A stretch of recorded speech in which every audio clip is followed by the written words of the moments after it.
Hello, this is BJ from Hearns, and we have another episode of Modelers with the Models. And I have Michael here.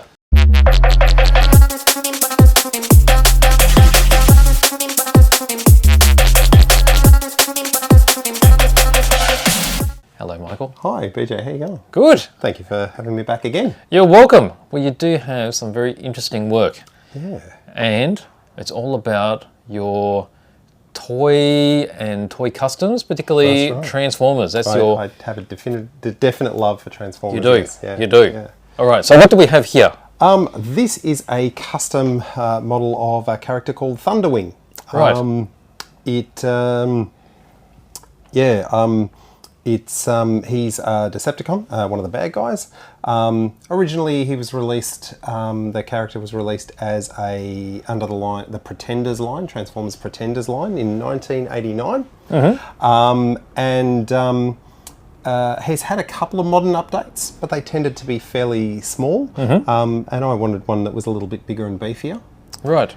In 2017, there was another toy in the Titans Return line, I believe, that had an added extra of the head that you see here, the Thunderwing inspired head. So that was just like a unannounced extra that appeared. An extra, yeah, Right. yeah. It didn't have a body to go with it, so I picked out a body that was Thunderwing-esque, I guess, right. that also had the port for the head to slot into. Right. This particular one was from 2019, a figure called KCI Boss, Right. which was a repaint of a toy called Nitro Zeus, which was from the Age of Extinction movie, Oh. the Michael Bay film. Okay. I repainted it head to toe, except for the head. The head is as it is, and I repainted the rest of it head to toe, and added extra colours, a few labels here and there, and I added this extra little ornament that you can see dangling around his neck. I might actually take that off. So the gold chains. Yeah, look, just befitting the character, I gave him this little chain of heads. And these were all just random Transformers heads, Right. that I had lying around, Yes. that I repainted and painted up and did a bit of dry brushing on and that kind of thing. Yes. Attached them, glued them onto a chain that he can wear as an ornament, and it's sort of a ornament of his victims, I guess. Is that your That was addition? My idea, yeah. So just a little fun little extra. Right. I don't know whether you call it amusing or not, but because I took a toy from the Michael Bay films and remade it into something that was more of the Generation 1 of Transformers, inspired by the Generation 1 of Transformers, Right. I made sure that all of the heads were toys from the Michael Bay films. Oh, okay. Which is fitting from a different...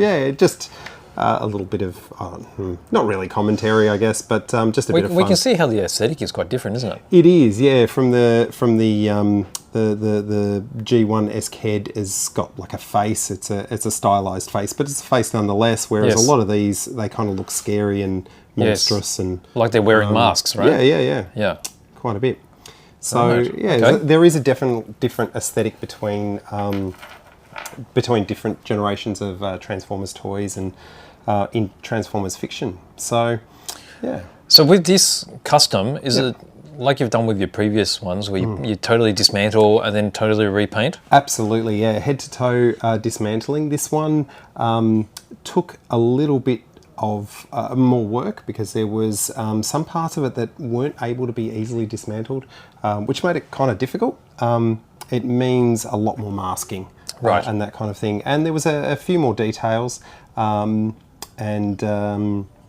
the accents right and that kind of thing, and a little bit of hand painting as well. Yes. Also getting the tone of silver right was a bit of a challenge, and I was still when I did this, it was a number of years ago now, and I was still getting used to painting metallics, and I wanted it to sort of be silver but not really. It's sort of a slightly whiter silver. So it looks like a metallic white. Not completely metallic either. So Right. it's kind of a mix, and there's a few spots where the finish is not fantastic. Because I was still sort of learning and working out what I was doing. So this figure's a little bit smaller than the other figures we've seen from you. Yeah, those. Is it just a series? Is it? Yeah, it's there are different in Transformers toys that are released at retail. There are different size classes, Right. At different price points. Oh, so I see. that anyone who wanders into a shop can find a Transformer toy, presumably of a size that they can afford and Right. a complexity that is going to be right for them. So this is a Voyager size toy. Right. It's given the designation of Voyager. Right. Whereas some of the other ones that I showed earlier were leader class toys. They're a little bit bigger. Oh, I see. Yeah. Okay. So with the paint on this one, so to achieve this sort of white metallic, did you make it by mixing white and silver, or did you do something else? No, it was actually multi-layered. Oh, I see. I don't remember all of the layers that I did put on it, Right. but it was more of an off-white kind of grey colour that I sprayed the something of a silver over the top of it, but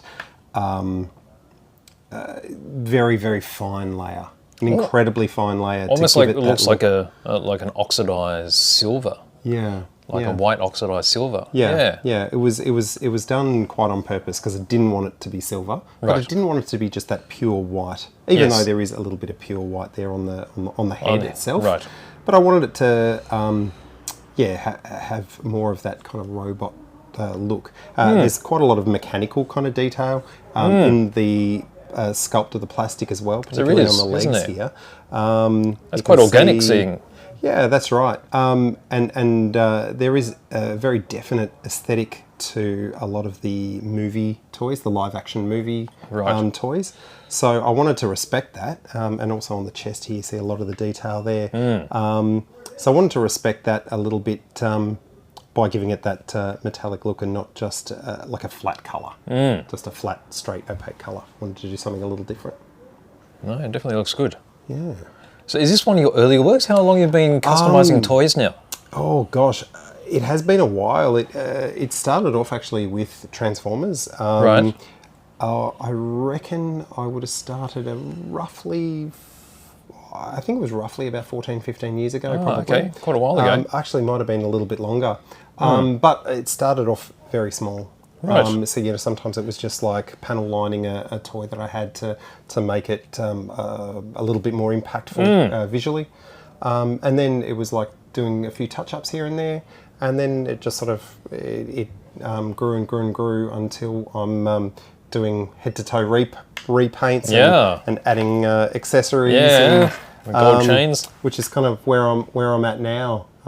With building toys and things. In fact, sometimes doing the accessories and things is one of the funnest parts of it. You know? Well, I mean, you're using a lot of your imagination too, right? You're getting inspired to add these things and change, I guess, the law a little bit to fit within. That's right. Yeah. It just adds to the character of the piece as well. It adds to the story. It's not just okay, we've got a toy that's a robot and a jet, Yes. but it adds to the story of it and where it came from and what it is and who it is, and you can sort of look at it and there's things that stories you can create in your head and all that kind of thing. For sure. And you can definitely see the benefits of painting, the depth of the finish compared to just plastic. Yeah. Yeah, it makes a huge difference. Another thing with a lot of the painting and the mechanical details and that kind of thing that you see on the legs and the chest and that kind of thing, often, there's a toy maker, there's a designer, there's a sculptor out there who has designed and sculpted all of this mechanical detail in this toy. Yes. And in a lot of cases, they're just printed out in one colour plastic and put together, because obviously toys are generally more or less made for a younger market, for children. I am unashamedly an adult toy collector. That's fine. It's okay. Yes. We've all got our things that we That's enjoy. right. That's right. But sometimes painting these toys actually pays respect to the artists that actually designed them in the first place. Yes.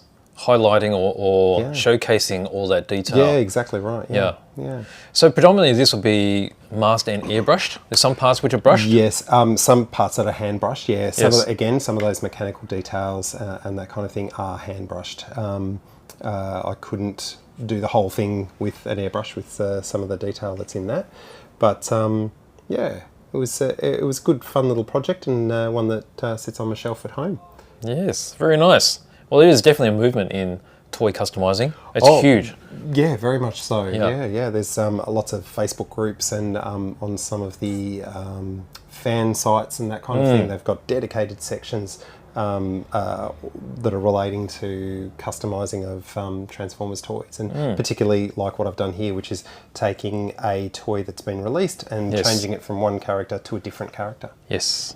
Now, as one of your earlier works, were you using lacquer paints at this stage, or were you experimenting? Yeah, I was using some lacquers, but as I was saying, I was still getting used to some of the intricacies of it. Right. You know, when you're airbrushing with certain paints, there's a lot of, I wouldn't call them rules, but sort of things that you have to keep in mind that I was still finding my way. Yes. And you often find your way by making mistakes. Well, that's right, yeah. And, you know, it's part of the creative process, and sometimes we have to embrace it and say, you know, this isn't my best work, but not to hide it either, to say I'm proud of this, and Yes.